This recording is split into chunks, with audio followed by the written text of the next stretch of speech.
3.4 Burglary. Burglary is a criminal offence under the Theft Act 1968 of the United Kingdom. It involves entering or remaining in a building or part of a building as a trespasser, with the intent to commit any theft or a relevant offence, such as assault or damage.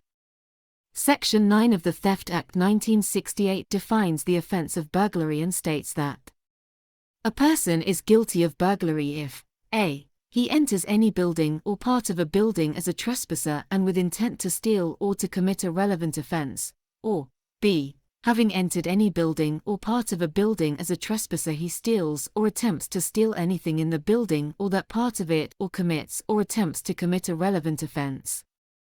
A relevant offence is defined in Section 9(4) of the Theft Act 1968 as including assault or inflicting actual bodily harm on another person, causing a person to fear that immediate violence will be used against them, damaging the building or anything in it.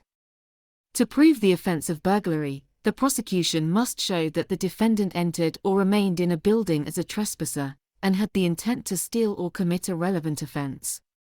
The prosecution must also prove that the building was a dwelling, as defined by Section 9(7) of the Theft Act 1968, or that the defendant entered it with the intention of stealing.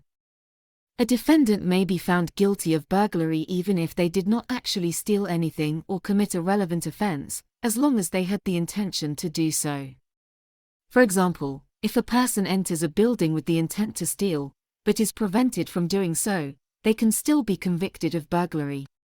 Section 9(1)(a) of the Act defines burglary as being committed when a person enters any building or part of a building as a trespasser, with intent to commit any such offence as is mentioned in subsection 2.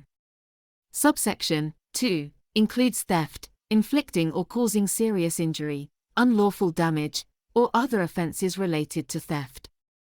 Section 9(1)(b) of the Act defines burglary as being committed when a person enters a building or part of a building as a trespasser and steals or attempts to steal anything in the building, or immediately after having entered as a trespasser, steals or attempts to steal anything in the building. In simple terms, the difference between Section 9(1)(a) and Section 9(1)(b) burglary is that Section 9(1)(a) requires an intention to commit a specified offence, while Section 9(1)(b) requires the actual commission or attempted commission of theft. It is important to note that the prosecution must prove each of the elements of the offence beyond a reasonable doubt, and that the defendant's state of mind, their intention, is a key factor in determining whether they are guilty of burglary.